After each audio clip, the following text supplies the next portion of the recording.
2021. We made it. Was with me, we made it. Thank God. Heading to a pickup. January 2021. First load of the year. And heading to the airport, Spokane Airport. Picking up a load from Spokane, and it's going to Missoula, Montana. It's going to be tobacco products. We do these somewhat often, a couple times a week sometimes every week, sometimes every couple of weeks. Anyways, we help these guys out, they help us out. So tobacco products, 19 boxes is what we're picking up at the airport and taking it to Missoula, delivering tomorrow morning first thing, I think 7 a.m. is what it is. So it's always nighttime driving. Sorry guys, it's just the way it is. Expediting is 90% nighttime driving. Everybody knows that. So you got to be able to drive at night. I only have 200 miles to delivery, but that's how it is. That's the kind of loads we got out here, and that's what we do. So stay tuned. I'll kind of show you how small. You'll be surprised how small our airport cargo facilities are here in Spokane. And they're always pretty much dead. There's nobody there. There's only a few loads that come through here. And that's maybe part of the reason why it's so dead for expediting here. Is because, you know, it's slow. Nobody ships anything that important here and that urgent. So stay tuned. Be there in a second. Alright guys, we're kind of in the back of the airport. Well, backside of the airport. This is where kind of the cargo planes land in this field. Can't see anything.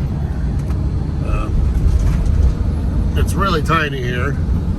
And FedEx planes land where all those bright lights are, the brightest ones. That's where FedEx is, right there, very left. And that's exactly where, in that neighborhood is where the cargo facility is. So I'll show that to you guys here in a second. It is really, really tiny. That's why I love getting loaded and unloaded here, because everybody knows me there. So it's always quick. Even if you don't have the right paperwork, or if you don't have the right pickup number, when we do often pickups, they give it to us, since we're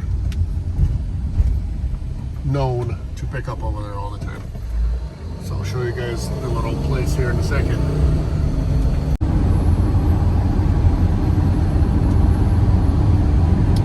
Alright guys, coming up to the little, you won't see the actual place where people are buying tickets and boarding and getting off the planes, but it really is like 3 minutes away from here, not even that. So cargo is here, there's the signs.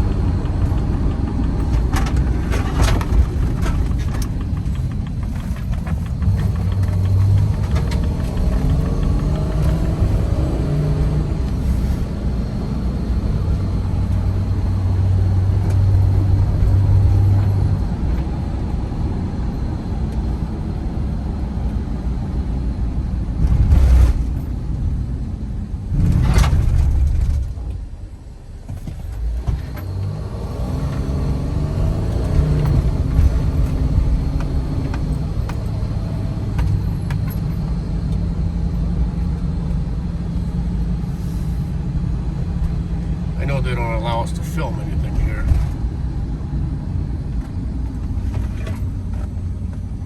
So here it is, Southwest on the left. And it looks like, as always, yeah, this happens to me every time I come here. Their break times are a little bit different every single time, it looks like. So they'll be back at 5:30. I gotta wait half an hour. Last time I was here, and they were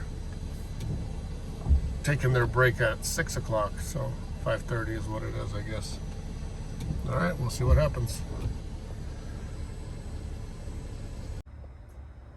Okay guys, just got loaded. Here's my stuff. This time it's 19 boxes of this stuff.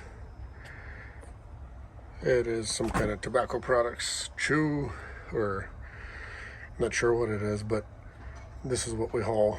And sometimes it's bigger boxes, but usually it's like this. So I'll get this all strapped in and I'll be on our way. All right, guys, we're loaded.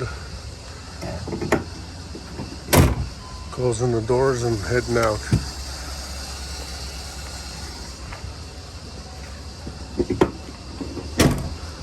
What we're driving today is a Silver Beast. One of these guys.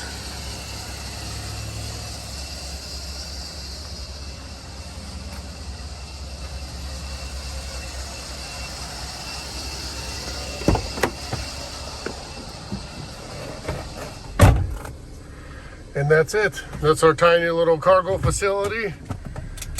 And it takes really fast to get loaded here. I do have to help the guy out because it's not nothing that people pick up on smaller vehicles here is on a pallet usually. So unless you're dock high, and we do a lot of non-dock high pickups over here. So we back up all the way to the dock high door and just load it in by hand, whatever it is, you know, take it apart, however it needs to be done, and just load it in by hand. That's how we do it. So we're loaded and on the way. I'm gonna send dispatch our paperwork, copy of that, let them know it's 19 boxes as needed. And we'll be there in about 3.5 to 4 hours, depending on how bad the passes are. Because we got rain here and I'm sure there's snow in the passes. Hopefully they took care of the roads, but it is what it is, part of Montana. It's been actually super good this year, believe it or not, guys. I put in a few videos already in there, right before Christmas, right before New Year that I went. And all those, all the roads over there have been awesome. This year in Montana is like a year that I haven't seen before. There's no snow. And if there is, it's only in the passes and that's it. They take care of the passes pretty good, usually, as long as you're not there over the weekend. On the weekend, Montana sucks. They don't really clean anything. Passes they'll do, but if you're like, you know, in between big cities or decent sized cities, you're not gonna have any fun. So I'm gonna send dispatch my paperwork information and be right back with you guys. Alright guys, we're heading down the hill from the airport into the city of Spokane, Washington. I hate filming at night, and I especially hate filming at night in the rain. It's the worst. All the glare, all the stuff I don't like. So we're gonna make a quick stop. It cannot be a trip without sunflower seeds. I guess it's a Russian thing, Slavic thing, so you can't be in the vehicle for more than a couple hours and not have sunflower seeds with you. So we're gonna get some sunflower seeds and maybe a Russian drink or something sweet for the road. Usually it's kvass, which you guys can Google what that means. Funny thing is, when you Google kvass what that means, it's called bread water. It's not bread water. Anyways, we'll stop by that little store real quick on the way and then head out.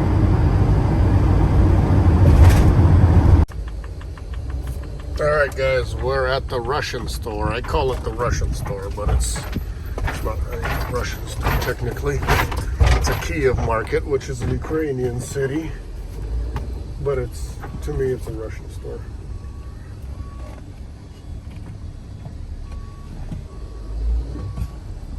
Anyway, that's what it looks like. It's not a big place. Sells all kinds of groceries, candy, cakes, sausages. I mean, anything you can think of as far as food, and you know, some medicinal things, creams and such. I don't know, things like that. some vitamins, all that kind of stuff, some produce. So anyways, gonna go check out what we can get, and then I'll show you guys what I bought. All right, guys, here's my receipt. $33.14. Grocery, meat, whatever. This is what I spent. I usually do not do this, but I had to get the seeds. And when I walked in there, I already had a plan on what else I needed to get. So I'm gonna show you what I got. Usually I don't buy these, but these are called pirashki in Russian. So one is a cabbage one, and one is a sweet one.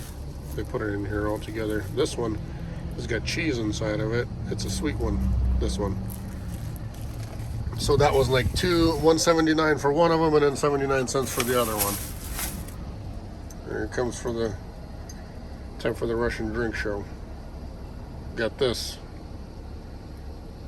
Bought all that is $1.59. The thing I came here for, the seeds. Got the blacks, and I got the pumpkin ones. So the price on these, I don't even know. They're expensive. These were the most expensive things, is the seeds. I think they're probably $5 each. This is the kvass drink I was telling you about. Oh, nope. Yep, there's a price. $1.99 on those. And then I got me some of these kind of sausage. It's called hunter's sausage, they call it. The dry, somewhat dry. Kind of like beef jerky sticks, if you want to call it, but way different type of flavor, way different taste. Very good for the road. Just something to snack on. And that was a dry one, and this one is the same thing, except for these are not as dry. Different flavor as well. And that's what I spent 33 bucks on, which will actually last me all the way there and all the way back home tomorrow, probably, all this stuff. So I don't even know what I'm going to eat first and how I'm going to eat it. So we'll see how this all goes. I'm going to put it all in a bag and head out. And I'll probably see you guys tomorrow is when I'll turn the camera back on, unless something's going to be happening on the passes. Or actually, no, I'm going to stop and turn it on one more time while I'm filling up.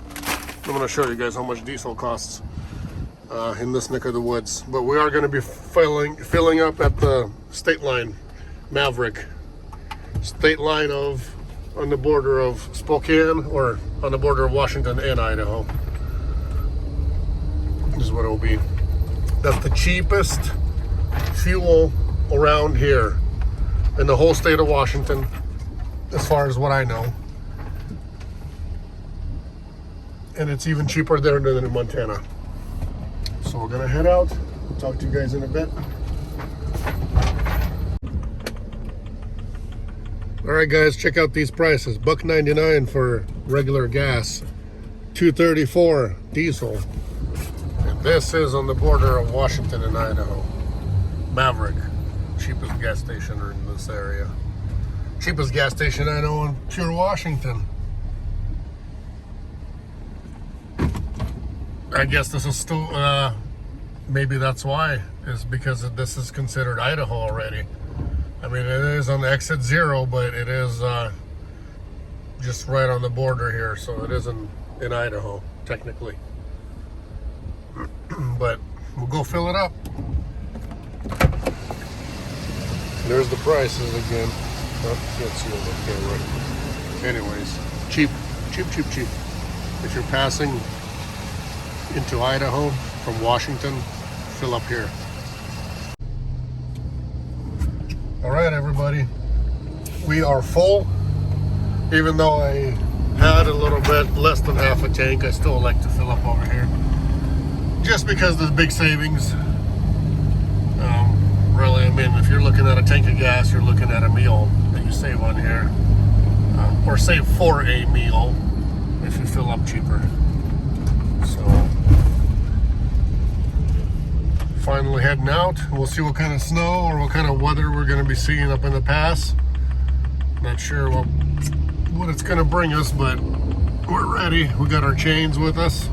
Always carry chains on the West Coast, even in a Sprinter van or any kind of a cargo van, guys, because Montana's really, they're not as strict about it, but Washington started to be super strict a couple years ago. I got caught myself in Snoqualmie. It was chains required. It wasn't a big deal. There was not that much snow, but they started doing this about 2 years ago, where they were cracking down. There was about, not to lie, 30 plus police vehicles out there that were just, you know, with flashlights halfway out of their vehicles.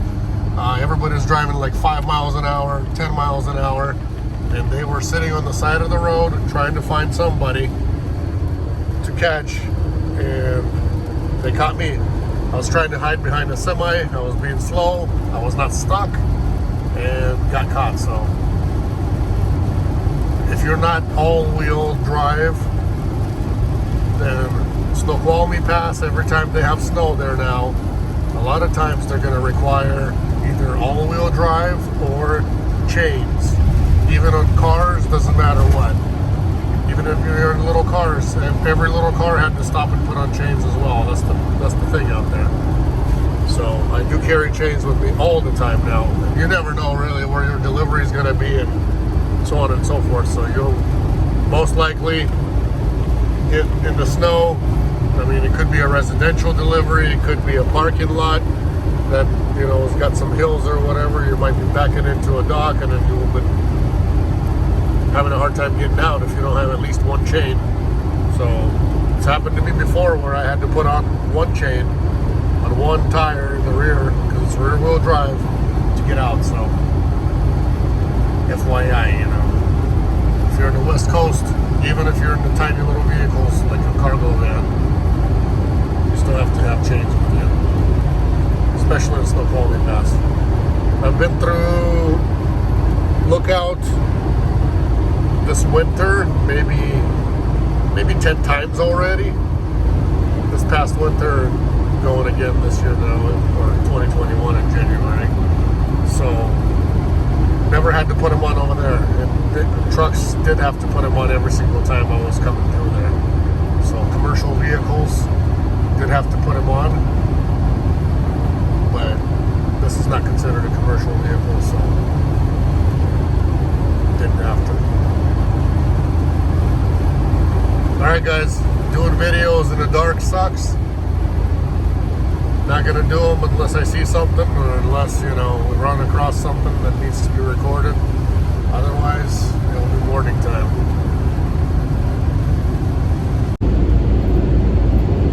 Morning guys, happy Thursday. I got unloaded. I could not do a video over there because I have to unload everything by hand over there. And then they have to scan things in, and you gotta wait outside if you don't want to wear a mask. So there's really no filming there because we're empty, heading back to Spokane. The weather's been, I'll show you what the weather's like. I guess it tried to snow overnight, but it's not bad. It's 33 now. Here's what it looks like. That's what beautiful Montana looks like, guys. Even in the winter time.